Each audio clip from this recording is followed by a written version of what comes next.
Hi students, आज आम जाना अक्षांश आ द्राघिमा विषय। अक्षांश कौन आ द्राघिमा कौन ताको आम बुझा। अक्षांश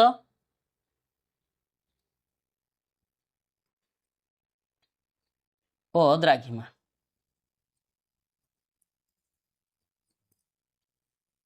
ठीक अच्छे। देख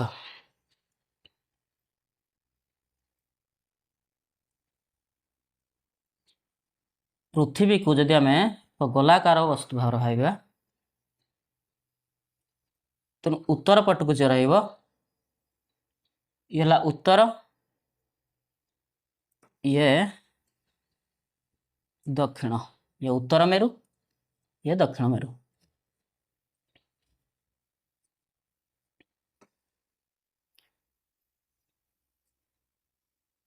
ए रेखाटी आमर है विषुव रेखा।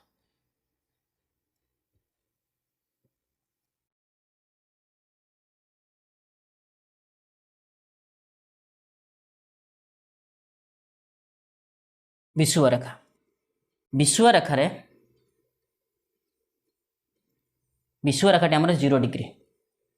विषुव रेखाटी आमर 0 डिग्री। तेणु विषुव रेखाटी है गोटे कौन ना अक्षांश। ये सबुठ बृहत्तम अक्षांश। जो रेखा गुड़िक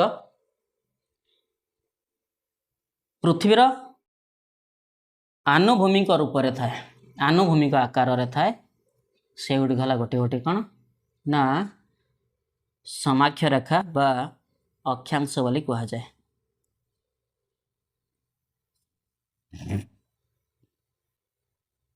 जो रेखा गुड़िक पृथ्वीर आनुभूमिक रूप में थाए, आनुभूमिक आकार थाए, से गुड़िक है कौन ना समाक्ष रेखा बा ताकू कहा जाए अक्षांश। तेणु ए रेखा गुड़िक साधारणतः पृथ्वी पर अंका जाए ना, एगुड़ कल्पना करा ए रेखा गुड़िक कौन ना कल्पना करा। तेणु सबुठारु बड़ समाक्ष रेखा बा अक्षांश है आमर विषुव रेखा। विषुव रेखा कहुच्छी सबुठारु बड़ समाक्ष रेखा। ए रेखा गुड़िक सबू अक्षांश। ए रेखा गुड़िक कौन अक्षांश। तेणु विषुव रेखाटी है आमर 0 डिग्री। द्वितीय आम देखा द्राघिमा। उत्तर दक्षिण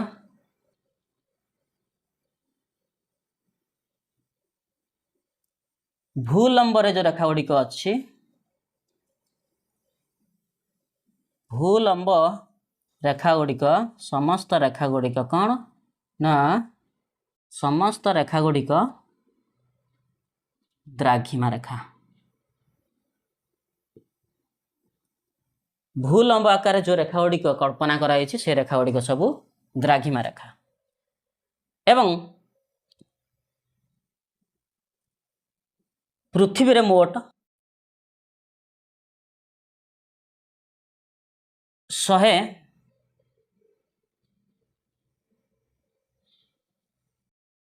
पृथ्वी रे मोट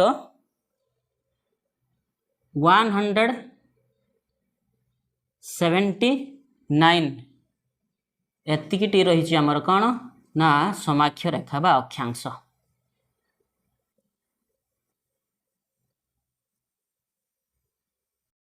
द्राघिमा रेखा अच्छी 360 360 अच्छी द्राघिमा रेखा।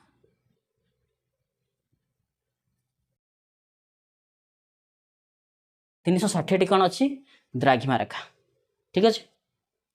तो विषुव रेखा तो आमर है 0। तेरे द्राघिमार कौ रेखाटी 0। तेणु मूल द्राघिमा रेखा बोली नि इंग्लैंड ग्रीनिच ठारे अवस्थित एक द्राघिमा रेखा को मूल द्राघिमा रेखा रूप नि जार कोण 0 डिग्री। मूल द्राघिमा रेखा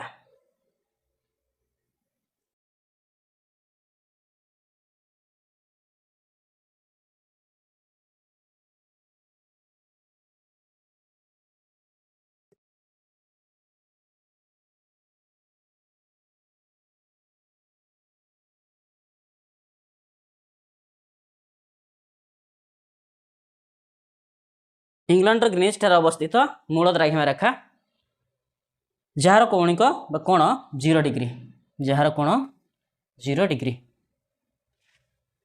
तो पृथ्वी पृष्ठ रे जेकोसी स्थानर अवस्थिति जानापी अक्षांश एवं द्राघिमा कौणिक कोण गुड़िक आमको जानवर आवश्यक रही। तेज से कोण गुड़िक किपर निर्णय करा जाए से कथा आम देखा। प्रथम आम जान कौन अक्षांश एवं द्राघिमा पृथ्वी थिबा आनुभूमिक रेखा गुड़िक अक्षांश बोली कहला, जोटा कि समाक्ष रेखा कहुच्छी। पृथ्वी मोट 179 टी समाक्ष रेखा अक्षांश रही और द्राघिमा रेखा रही 360 टी।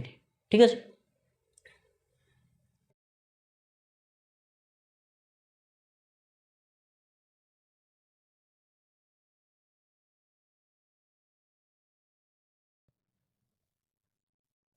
तो गोटे स्थान अवस्थिति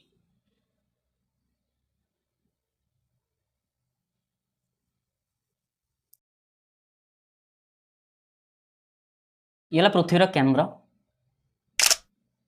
ये विश्व रेखा 0।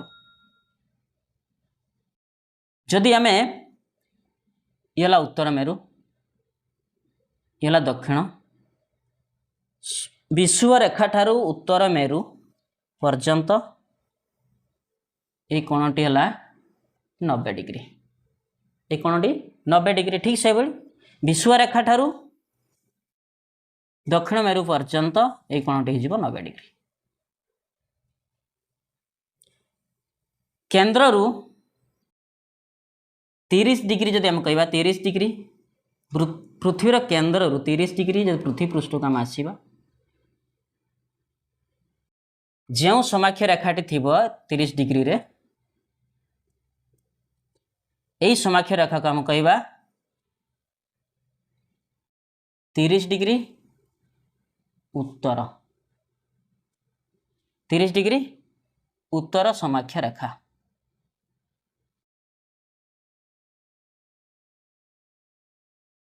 जब 30 डिग्री तल को थी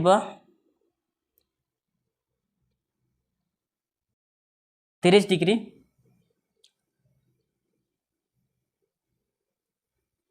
तेबे आपको काम कहवा दक्षिण समाक्ष रेखा।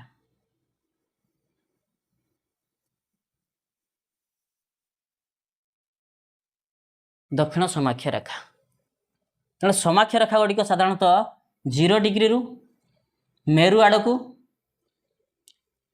कोण अनुसार वृद्धि पाए, एपट को वृद्धि पाइब। ठीक सेमती दक्षिण आड़ को वृद्धि पाइब एवं शेष में दक्षिण मेरु पाखे आसिक 90 डिग्री, उत्तर मेरु रे पहुँच 90 डिग्री। ठीक अच्छे। तो समाक्ष रेखा गुड़िक विश्व रेखा ठारू उत्तर आड़ को क्रमश वृद्धि पाइब, दक्षिण मेरु आड़ को वृद्धि पाइब, वृद्धि की पहुँच कौटी 90 डिग्री रे। ओके, उत्तर को 90 डिग्री, दक्षिण को 90 डिग्री। ठीक सही परि भाव में जब हम द्राघिमा रेखा कथा देखा, द्राघिमा रेखा को देखा आम द्राघिमा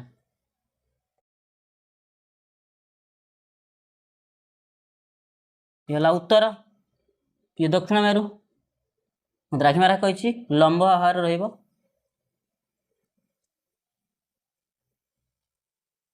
जदि यही द्राघिमा रेखार कौणिक 0 डिग्री हुए, मूल द्राघिमा रेखा हुए, पूर्व पट को क्रमश बढ़ी बढ़िका जीव,